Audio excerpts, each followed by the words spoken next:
Good morning, ladies and gentlemen. You're listening to Right Side Up. My name is Mike Taglavia, and my guest host today, although some of you are not going to be able to see her, is Allison Despathy, because we have a camera issue. Yes. But the show must go on, so there'll be only one person on camera today. So I think, okay, we had great weather this past weekend. Amazing. It was nice. Goodness, it was so great to touch the dirt. Yeah. Yes. So that was a good thing. We've got, definitely spring is on the way, although I don't have all the firewood put up just in case we get Yes. cold, a couple cold evenings. Exactly. The threat of more frost. I hope we don't, but just in case. It's incredible. It's feeling good. Yeah, and I've got grass to cut that I haven't cut, so it's going to be like Same hay. with us. Don't feel bad. Yeah. So, but I think we're going to dedicate the whole show to a recap Yes. Lots to talk about right now. of the whole biennium. Yes. Okay, things that, Make you go. first of all, yeah, lots of things that make you go and some of the things that make you go, what, WTF? Yeah. There we go. So, And that could be, where are the funds? yeah, Okay, I'll let Well, you stay on track. they're all Sorry, gone. Mike. They're all gone. They've been spent. Oh, and by the Stop way, taking it. how Stop many? taking. How many? And I don't remember the bills, but how many programs did we vote to institute Yes. because the majority wanted them, Right. and now the bill is put on the shelf, and now we'll just wait for the money. So, Right. oh, guess what? We have money now. Let's spend it on this instead of giving it back to the taxpayer. Right. So we have that. exactly. We have that Exactly. nonsense. So, recap, affordability. I don't think we fixed the affordability problem, although I have to tell you there were bills that did push a huge move toward affordability. We've gone over that before. There were a few tax bills that got left on the wall that were ignored. A lot of attempts have been made. Yes, but a lot of still, attempts. Yeah. Yes. Exactly. Uh, and thank public you guys. safety. Public safety, I was very leery of the accountability court in Burlington, but apparently it has worked. And I believe there's a push to bring it to Rutland. I'm not sure how successful that is. I can't remember. But there's a need. But yes. well, there is. And Yeah. it was because, in the case of Burlington City, which has its own court system and police force and everything else where they could take care of their own business, didn't. Right. So the governor stepped in. right. And guess what? Thankfully. Things got better. They were definitely going at a rapid pace in the right direction. Right. Although with a change of leadership in Burlington, both as far as mayor and on the city council, I think Burlington can be the direction can be accelerated in the direction of public safety, Yes. especially. We need to see Yes. that turnaround. Absolutely. Sure. I don't So- know if you happen to hear. I just can't help but think about this with Senator Kennedy down in Louisiana. He just happened to run when it was defund the police. He said, "Yeah, defund the police. Call a crackhead." Yeah. Yeah, he's That's not what we want happening. We he's- want our police supported. yeah, he's known for his one-liners. Oh, he's pretty classic. He's pretty like that. sharp. I liked that one. Yes. He is pretty sharp. Yeah. So, there were a couple of bills. I think we'll cover the conference committees. There are two of note that went to conference committee. S325. Looking at the calendar, the last look at the calendar, I believe, was on May 20th, which would be Wednesday, tomorrow, is going to be when the first conference committee for S325, which is the repeal of the road rule in Tier 2 and Tier 3, among other things. And we can't forget the Burt amendments, Yes. which passed out unanimously. Right. Okay? So Well, it'll be interesting. So S181, that passed out unanimously, and then the Burt amendments, there was some division on, but we're hoping the whole package will stay together in the conference committee. And you're saying, so that's tomorrow, Wednesday. Yeah, that Okay, should so be, we'll see where that's that's what I gonna saw on the land. calendar. I'm not sure what time exactly, Yep. so we'll have to see. Yep. Good. Good. So that I'd be curious to find out if just the dates being pushed back out to 2030 like they came from the Senate, because in the House, the dates were brought back to 2028 Right. for the exemptions, interim exemptions. But hopefully, I mean, there's a lot of people obviously watching this and engaged on this with the Rural Vermont Rising Yes. Facebook page. Yeah, And I'm very so- happy that people have been learning the political process and the committee process. And looking at a lot of other bills coming through and problems that need to be addressed besides Act 181, right? Yes, Right. yes. And I think you're probably going to want to talk a little bit more about the T-bill that's going to Oh, yeah. conference committee. The transportation And bill, right? the main driver for the T-bill, the transportation bill, going to conference committee is over a mileage-based user fee, which is this came about because with internal combustion engines, gas and diesel, the tax is paid on the fuel use. You go to the gas pump, you pump in 20 gallons of gasoline, you're paying tax on that, and some of that is going into the transportation fund to help with the roads and to help with road maintenance. construction and maintenance and everything else. Exactly. Okay. And that's been decreasing because of the electric vehicle market. Yes, because we they're have not using gas. Increased Exactly. mileage on vehicles, so that was not thought about. Yep. And electric vehicles and hybrids, but I think mostly electrics, Yep. you're plugging in and you're charging. Yes. There were subsidies for the electric vehicles when they first came out Yep. to, let's call it, jumpstart the market, for Right. lack of a better term. Right. So, over these years, the fees that have been paid were going toward financing charging stations, not financing road repairs. Right, as we can tell a lot of times because there's struggle there. Right. And the T-bill, it's very underfunded. Yes, we just it don't is. have the money going in there that we need to, and that's one of the primary responsibilities of the legislature. Yeah. Yes. So the problem we have is if we're only funding roughly a third of the transportation fund to go to paving and fixing roads and bridges and stuff like that, then we're going to be we're going in reverse. We're not. Yes. It's not a maybe. We are. Yes. So the push is for a mileage-based user fee, not just for electrics, but for everything. And the I House am version, right? So the House version, they just wanted to establish this for electric vehicles. You're using the roads, you got to Yep. pay your fair share. Everybody else is paying. And then Yes. the Senate, so that's the biggest debate right now because the Senate came back and said, well, not only do we want electric, we want a hybrid user-based mileage fee, and we also want a date set out for, gas and diesel mileage-based user fees.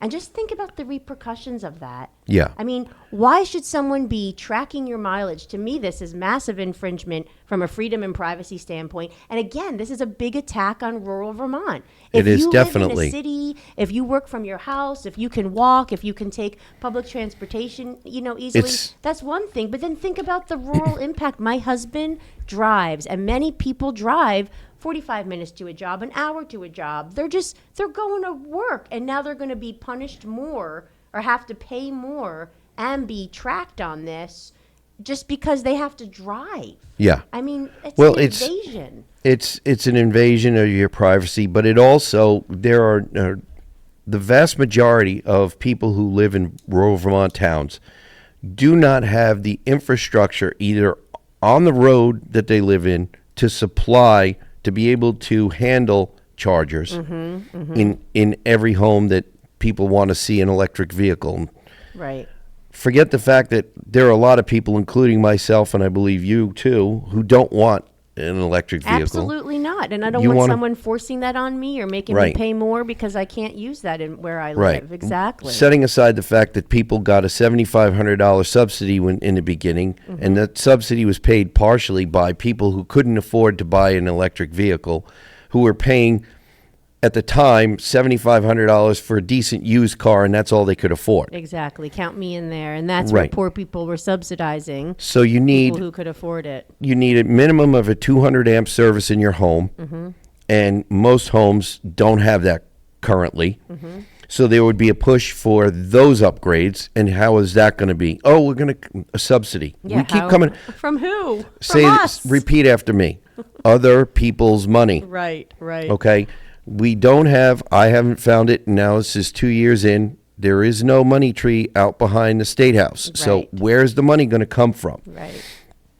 And So this is I- a classic example, Mike. I'm so sorry. I just Yeah. have to plug in of the state. And I know I said this to you, but the legislature, and you are absolutely not one of the people in there doing this, but they should not be picking winners and losers from an industry you're and absolutely business right. standpoint. They did this with the Clean Heat Standard.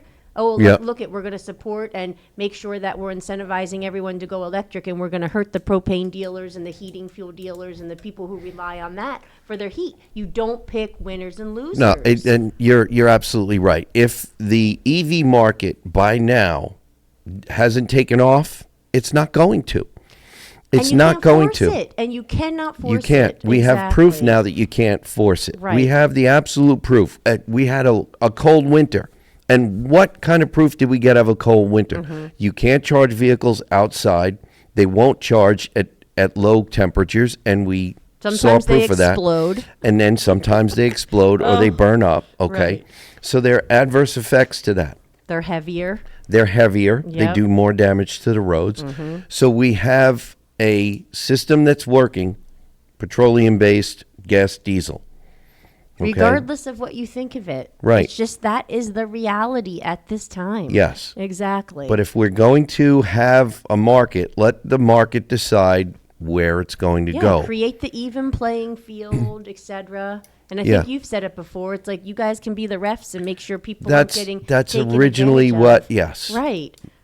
Decide if there's contract disputes among people or corporations. That's a role for the government. Mm-hmm. But like you said, we as government, when we try to pick winners or losers, this is where we get derailed. All right. Yeah, that's Yeah. when you overstep. Yeah, That is it's absolutely overreach, an right. overstep. And thank you for acknowledging and Yeah, understanding it that. And really, I wish truly that is.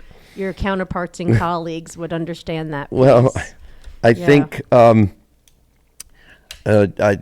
I have a different outlook. I want to be coming from the private sector and running a business, go in, fix a problem, and move on to the next problem. And I think there are too many people who are afraid that they're going to run themselves out of a job, which is, it's never going to happen. Right. Which right. I wish it could, but I Right. don't think it will. Right. There's always going to be something coming up Right. that needs to be addressed. But we have, the affordability and public safety issues. We have transportation, like we've talked about, and these are main priorities. Exactly. And when we look back at how many bills were passed, but they don't actually address No. the highest priorities, and now we're 2 years in here. Right. Even though they are there and they're sitting on the wall. And like Yeah. you said, just wrapping up on the Transportation Conference Committee, this is literally at the heart of the conference committee is this user-based mileage fee. Yeah. And the other thing that you start to get into is there's actually equipment that can go onto a car and it's considered basically geofencing where it will literally track the car. Oh, is It's it a in tracking device. It It's is a an tracking electronic device. It Yes. boils down to an electronic leash. Right. And That's it's like, what it okay, is. you're in Vermont right now, and now you just crossed the border to New Hampshire, and this is where now you have to pay your fees to do the road maintenance. And I guess if electric car vehicle people Well, want that, You know what? We have a data privacy bill that keeps bouncing back and forth, and there's a lot of debate. pushback, a lot of Yes, debate. yes. Well, how does this not fall into that? The Exactly. data privacy issue. Right. And really- data is not safe. Let's acknowledge Well, we know that data It really is isn't, absolutely not unfortunately. safe. Right. It really is an unfortunate thing. Right. And no one needs to know if I'm traveling 100 miles a week or 300 miles a week. If I pay my fee to upkeep the roads, then that should be good enough. Yeah. I am I'm adamantly, Vehement. vehemently, thank you, opposed to the mileage-based. And rate. I think there's a large number of people up in Montpelier who are. That's why it'd be interesting to find out. I hope the House version is what is settled on. Yes. So it'll be very interesting. So we're going to go get back into some more of this stuff, ladies and gentlemen. But in the meantime, we've got to pay some bills. So we shall return after a couple of minutes. You're listening to Right Side Up.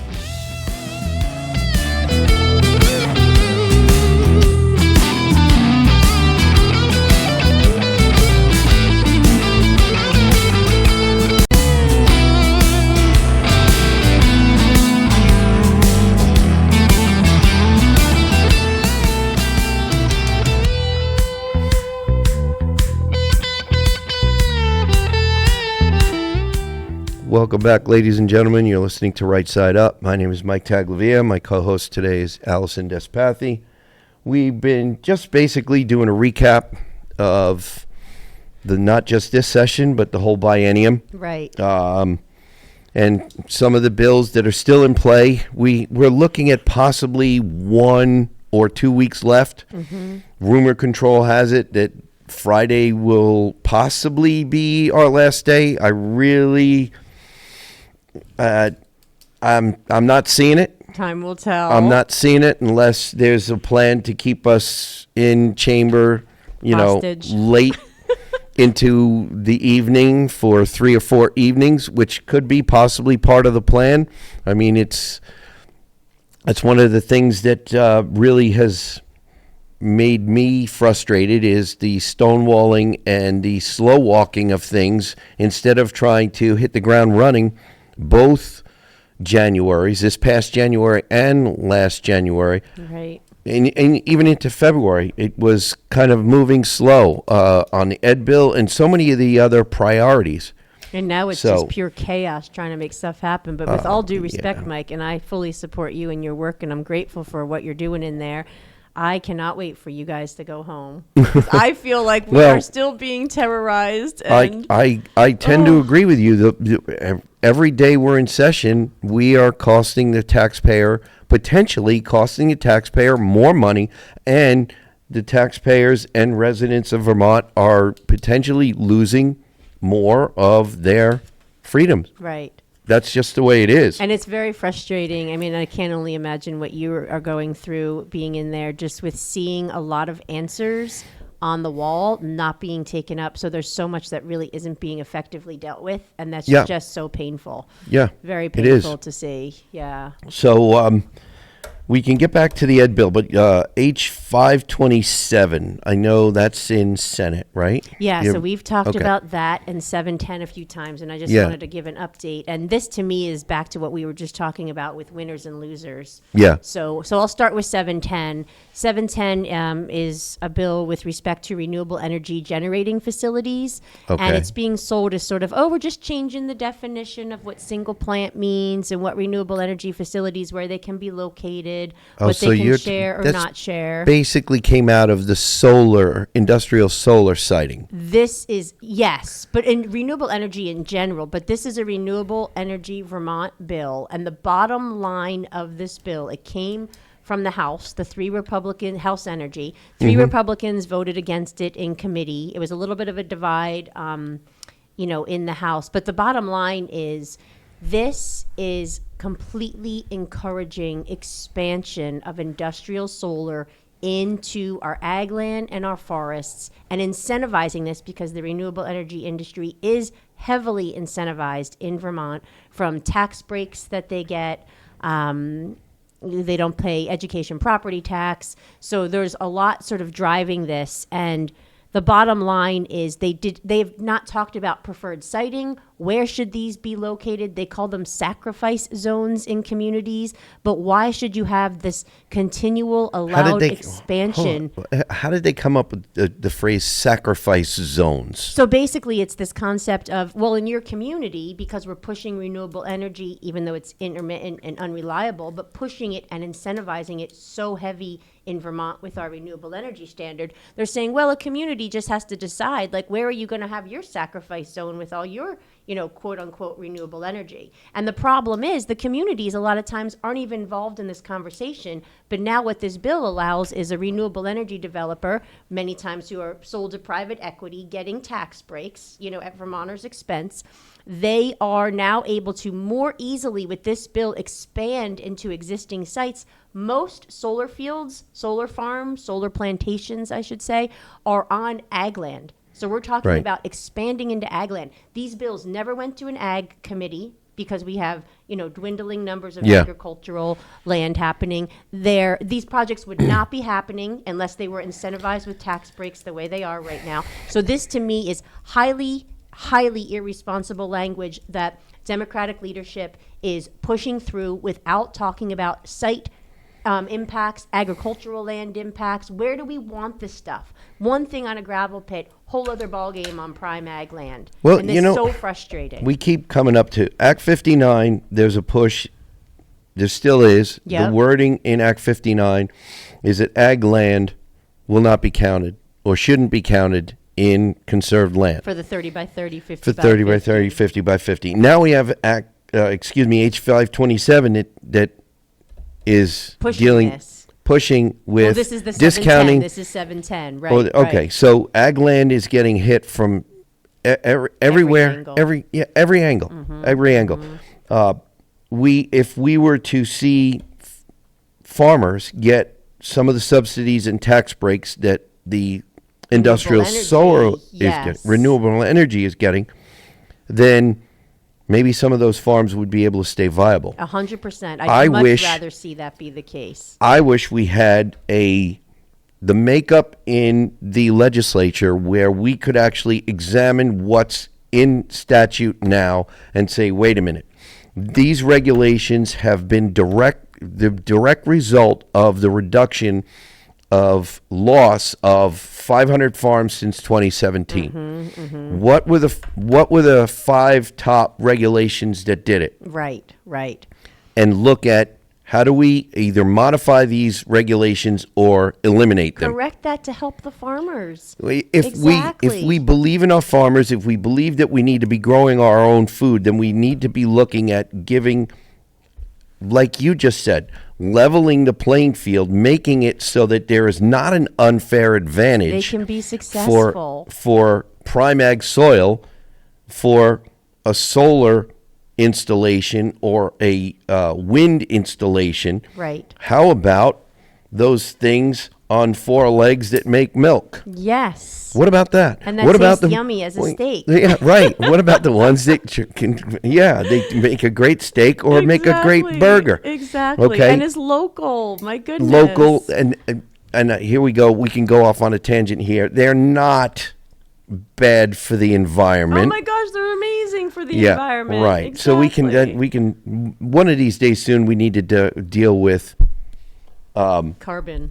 dealing with the attack on farmers with respect to the climate change Oh my gosh, don't alarmism. get me started as Okay. a nutritionist. Well, We'll save that for next time. yeah, we're going to need to set aside some time, maybe after a session, Yes. when we can talk a lot about the ag industry and what the climate alarmism has done to Trying to blame farmers. Right. The blame game. Baloney. It's baloney. Yeah. So, But no, and- just so back to 710, super irresponsible, completely done for renewable energy, special interest over Vermonters and our environment. It's a hideous situation, and I'm really, really hoping that the senators are going to see through and vote no, because that's coming to the Senate floor this week.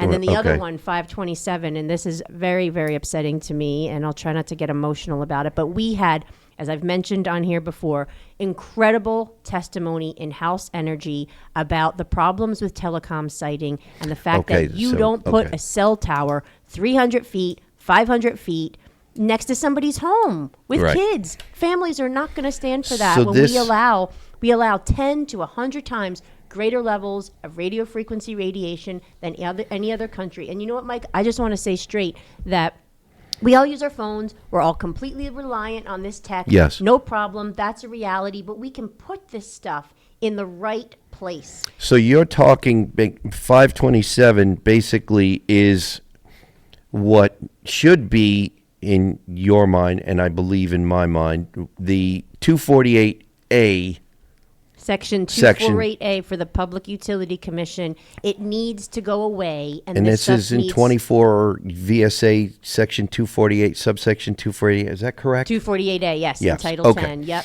And so that the only puts thing, the power back in the hands of the municipality. or even just Act 250 with regards to, let's have a Okay. conversation of where this is the Act 250 role. Okay. Put these big sort of, impactful developments such as, data centers or telecom or solar, they need to be going through Act 250, not the PUC, which is weaponized against people to participate, where you need money and lawyers to participate.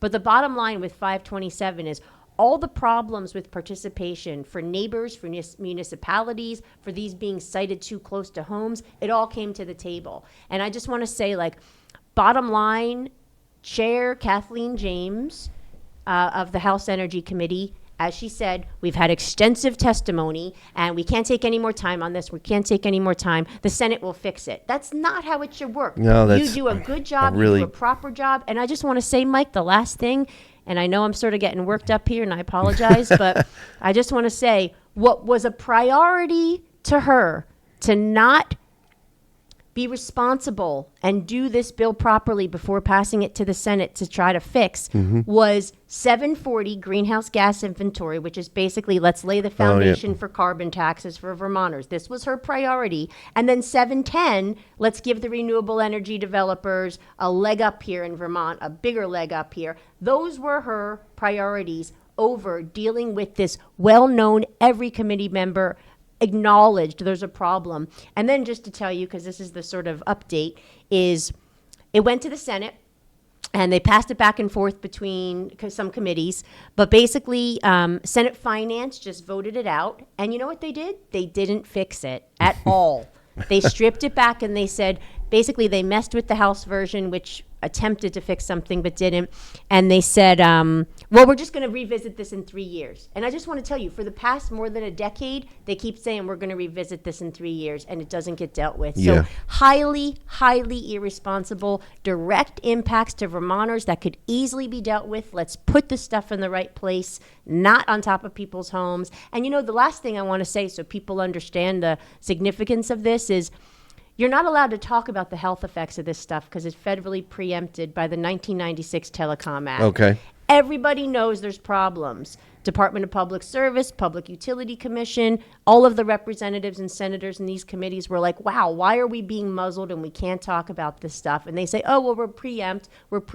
So what we're basically saying is we acknowledge there's harm, we can't talk about it, and we're not going to do anything about it. And you had telecom director at the Department of Public Service, Hunter Thompson, specifically say in Senate Finance, and I'm paraphrasing, this isn't a quote, but he literally said, well, some people are just going to have to get thrown into the volcano for the greater good. Can you imagine if that's your family being compromised? You get thrown into the volcano so everyone else can have service around you. There was, I I'll can't stop remember my rant which. now. I apologize. Which civilization was it? Was it the Incas or the Aztecs that used to sacrifice Launch people like into that? the volcano. Yes. Not sure that's a great way to do things. No, I think we're better than that here in Vermont. I So those are certainly some of hope my so. Frustrations just watching and working on these bills Yeah, to it's- see them dropping the ball on things that really directly impact Vermont and Vermonters. Well, that's one of the things it was described now. This is my second year, so not a freshman, sophomore, I guess. Yes, there you go. Finding out that, when I think the legislature works best when it works slow, but if it's going to have an honest debate. Yes. And what I mean by that is if we're going to agree that all of the information is going to be laid on the table. Yes.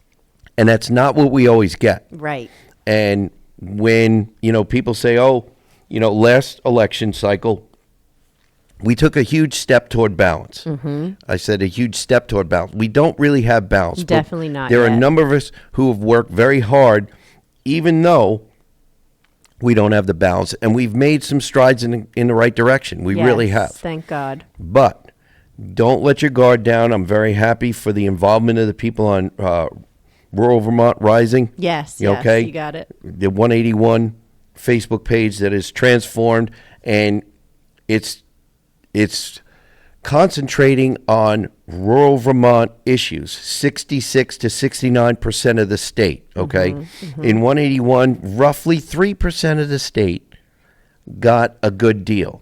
The rest of the state Was really thrown into the volcano. was thrown into the volcano, okay? Exactly. So- And thankfully, that's getting fixed, we hope. Thankfully, a lot of people were willing to look and see and get involved and stay involved, and I hope they stay involved for the upcoming election cycle because it's going to make a big difference again. Yes. And we have to take a break for pay some bills, do some commercials. We shall return. You're listening to Right Side Up.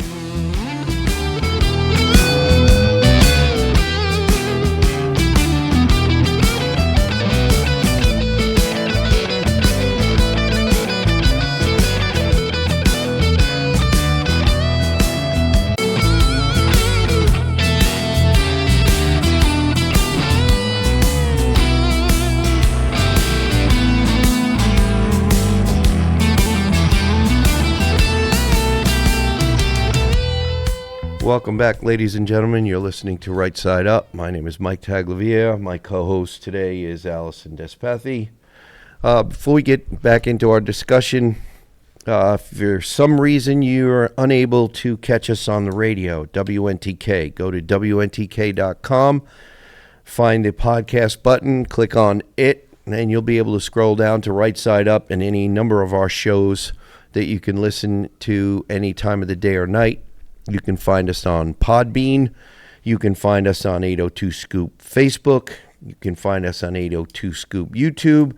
And you can also find us on GraniteGrock.com. And thank you to all who carry the show and help us try to spread the word. So, Allison, we got a number of things. Memorial Day weekend is coming up.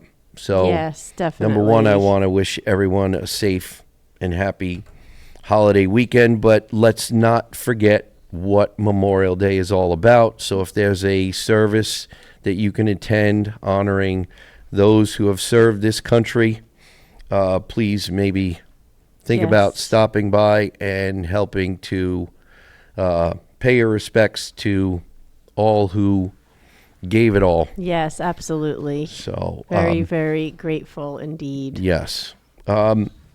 We need to talk a little bit more about the education bill. This is one of those things where it's been run through the sausage grinder Oh my goodness. so many times it almost is going to look like that puree that makes bologna. Yeah, I think it's You know gone what I'm talking rancid about? at this point. Yeah, it's it's, rancid sausage. So keep in mind that the bill that passed, I believe, what was it, the yield bill? There's so many bills, but it included a 7%. It's not the yield bill. It was the tax bill, I believe. The 7% average increase, tax Yes, increase, where the yes. governor was looking for 3 to 3.5%. That's what I some of that. thought, exactly. So that bill, it looks like, unless there's some sort of a change in conference, and I think that's one of the conference committees. I cannot remember the bill number. Oh, is that 955? Maybe I it think is. that was the House 955. Yes, maybe that's the one. And in but the anyway, Senate right now, yes. yeah. So Yeah. there's a conference committee there. So we'll have to see what happens. But Mm-hmm. I can almost guarantee you if that comes out 7% average increase, and average is for the lowest. I know. What increase. does that really mean? It It's not means good. double-digit It's not increase is what good. it means. Oh, So- gosh, crushing us again. So that'll be something that gets vetoed, or the governor just says, "I don't know how he'll do it." If the majority tries to adjourn, the governor may just say, "Nope, I'm bringing you back." Yeah, not happening. So we won't. Right. He'll just have us make a U-turn at the door. Right. And let's say that. So, Um, Mike, it's like $2.5 billion education budget for about 80,000 children. Yeah, I mean, it is That's a lot of money. pure insanity. And granted, It's- we love our kids. We And do. we want our kids in our schools supported, but let's show that we love them by giving them the best education we possibly can. And when we have test scores that show that our kids can't read, I know. they can't fill out a job application, they don't have some of the skills, basic skills, to be able to go and do a job. Right.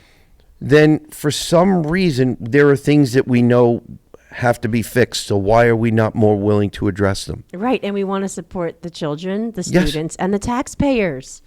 And we're not doing any of it with what's coming through right now. No, I agree. Talk about kicking the can down the road. Yeah, I and I mean, talked to someone this weekend. You and I were talking off air, and this person brought up, there was a push in one of the schools where there was a school that a class that needed to be divided because there were too many students, and this one, the offer was to divide it in 3 instead of 2, and this person said, well, wait a minute. These are the numbers. These numbers don't match. For dividing it in 2, it matches. It It would makes work. sense. Right.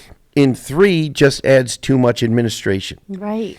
And More costs, It more has been- administration. it has been put out there, and you know this, that if we were to cut the administrative costs by and make the ratio of, 3.9 to 1 I think that's what it in this was. state, Yep. to bring it over 5, maybe Yes. 5.2, 5.3, Just over that. a couple of $100 billion, Yes. or a couple of $100 million Yes, exactly. of savings. Yes. That would go a long way to it helping. would start to take a step Yes, towards what it needs would. to happen. It would be great. Yeah. And all of the taxpayers statewide would be able to take a deep breath, and they would have relief from taxes, and class sizes, I'm sure, would not be ballooning. Right.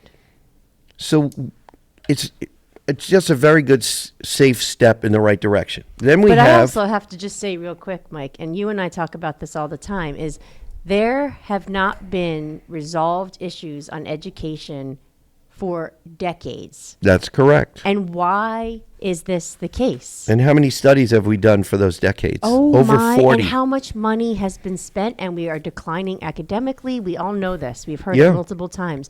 And so that's where we have to fundamentally look at how do we rework this system that is failing everybody, students, taxpayers, all of us. Yeah. And that's where we land at what you and I know are big supporters of is Yeah. give the families, make sure the students have options. the Tuitioning families have- statewide. Exactly. Yeah. Town tuition. It used to be called, way statewide. back when, back in the 1800s, it was called vouchers. Voucher Right. system, exactly. And we You can know. make this work, but we got to buckle down and look at it and make it happen because we know that that's what families want. It's what students want. It would absolutely improve across the board. How much closer to local control could you possibly be than I that? know, right to the family, Yeah. right to the student. Because we really don't have local control.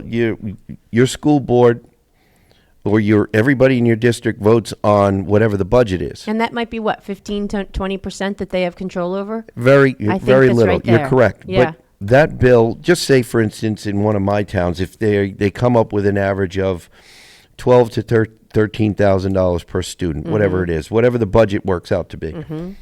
That bill gets sent to the state. But if you have a big spending district that the taxpayers decide, well, we can afford an increase Mm-hmm. in taxes.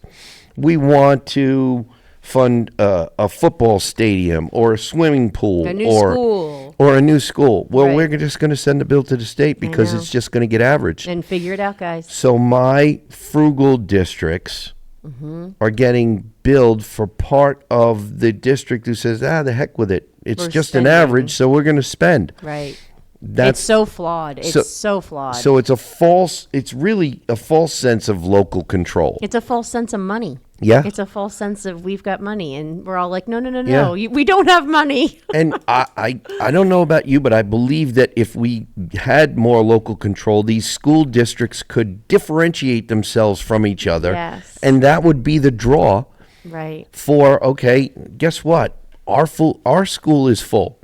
We're at maximum attendance. Mm-hmm. Now we're having to decide, are we going to expand our school? Right. Are we going to try to build a new school? Right. Are we going to try to have a satellite? I don't know. Right. Or maybe to increase, we're going to have, I like the idea of the CTEs, more of them all over the state. Me too. I think wish that's a we could win. find a way so that it was feasible financially for CTEs to grow. I know in Riverbend there's a a training Rivendell? No, Or Riverbend is Where's down Riverbend? right at the Oxbow High Oh, School. okay, okay. It's a CTE basically. Nice. Okay. And it seems to be very popular. I Seems think to be most working out all very of the well. CTEs are very popular, Yeah. and that's where we should focus on them. If they're popular, why isn't somebody asking why? Right. And Why that's don't where we you have end more up of with these? back at that sort of top-down central planning, and you don't even Yeah. have teachers who I think would rather have some more flexibility and room and options. And I think many of the teachers even feel stifled in their capacity Well, I was to just going to ask, be how many do you creative. think feel stifled or afraid to Exactly. pick their head up and say, well, why don't we try this? Because they Right. don't want to step outside the bounds. They're afraid of Right. being the only one. Right. It's This is their job. They're dependent on that. Yeah, it I takes a lot of know. courage to step outside of the crowd and say, wait a minute, this is not working. And also just to witness, if you don't mind me saying here, but clearly to see the impact of the Vermont NEA, the superintendents, the principals, the school boards have such power in the State House, and to see their impact on the Chair Conlon of Health Education, and now also to see that happening with the chair of the Senate Education Committee, Chair Bongartz, and you can just tell, they really are, it appears to be, making these decisions for Vermont versus legislators in leadership being able to say, let's look at this and do what's best for Vermont. It's very upsetting to see how much control they have over education in Vermont. Yeah. And the failure on top of it. Well, yeah, let's call it decline, because that's really Okay, what it is. Thank you. Yes. But with the rise of civic engagement with respect to the 181 issues, I'm wondering if we can somehow channel some of that interest toward the fixing of not just the taxation but the structure with respect to schools. Yes. We've got a lot of rural Vermont towns. I don't know how many, maybe in the Northeast Kingdom, how many towns don't have either a high school or any schools Many. that could benefit by a true voucher, tuitioning, school choice, however you want to phrase it, a system where people can say, okay, yeah, I want to live out here.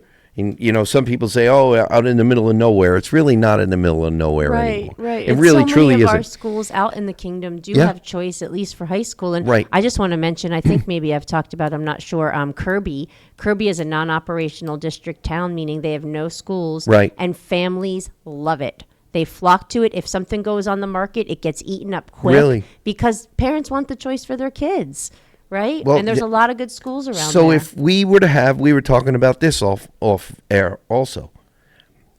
Kirby is going to get to a point where it's going to have to decide, if we're going to need to grow, we're going to need to make some decisions. Is there going to be development pressure in Kirby that could be relieved? Not that I want to take away from Kirby, because I don't know anything it's about gorgeous, Kirby. amazing, yes.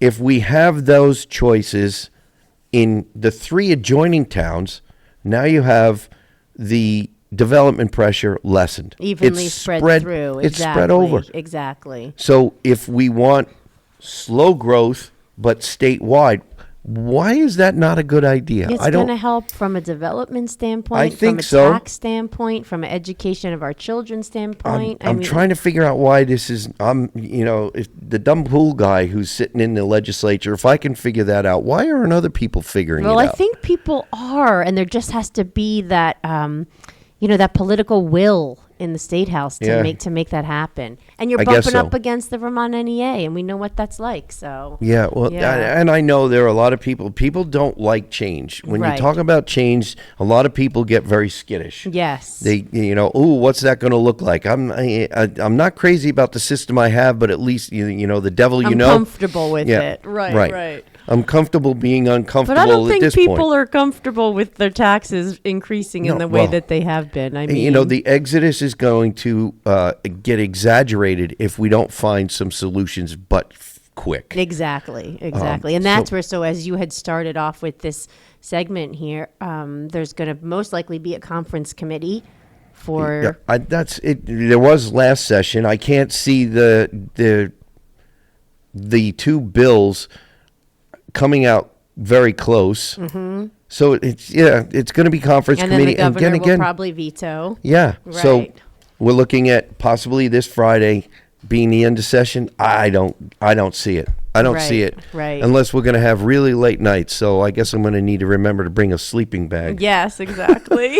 Get cozy over Yeah. there. So I don't. Yeah, we shouldn't be this cozy. We should be out of session. I would love to see. What do you think, ladies and gentlemen? You see the session end at the end of April? I think that would be For the wonderful. the end of May, right? No, not the end of May. Oh, you end mean of like April. normal? Oh, like flashback. Yeah, Oh, that would be so, amazing. Yeah, yes, that would be. I would Oh love yeah, that. you know, back to the days when we were more farmers and carpenters, and they were like, "Wait a minute, it's springtime. We got to Time get to out go of here." Plant. Yes, Right, yes, so. indeed. Okay. know. Well, ladies and gentlemen, I hope you enjoyed the show today. Please remember, and thank you, Allison, for joining me. Thank you, Mike. Ladies and gentlemen, please remember, stay safe, stay informed, and listen to Right Side Up.